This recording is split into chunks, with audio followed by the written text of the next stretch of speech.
EM నాయకులకు మరియు MRP నాయకులకు విద్యార్థి నాయకులకు ప్రత్యేక ధన్యవాదాలు.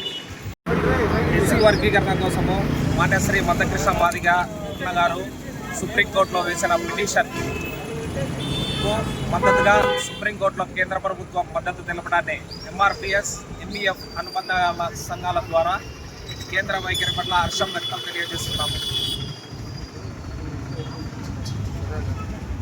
నవంబర్ 11వ తేదీ హైదరాబాద్ మహానగరం నడిబొడ్డున మందకృష్ణ మాదిగన్న గారి నాయకత్వంలో విశ్వరూప మహాసభకు ముఖ్య అతిథిగా విచ్చేసినటువంటి భారత ప్రధాని నరేంద్ర మోడీ గారు ఆ రోజు మాదిగలు అండగా ఉంటానని చెప్పి హామీ ఇవ్వడమే కాకుండా కేంద్ర క్యాబినెట్ సెక్రటరీ ఆధ్వర్యంలో కమిటీని ఏర్పాటు చేసి వర్గీకరణ కోసం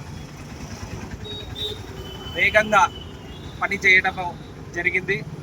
అలాగే గత 3 రోజులుగా 6, 7, 8వ తేదీ సుప్రీంకోర్టులో రాజ్యాంగ ధర్మాసనం 7 బెంచ్ను ఏర్పాటు చేయడము, అందులో ఎస్సీ వర్గీకరణ కోసం కేంద్ర ప్రభుత్వం తరఫున అటార్నీ జనరల్ వెంకటరమణి గారిని, భారత సోవియట్ జనరల్ తుషార్ మెహతా గారిని పంపించి ఎస్సీ వర్గీకరణకు మద్దతుగా వారి వాదనలు వినిపించడం జరిగింది.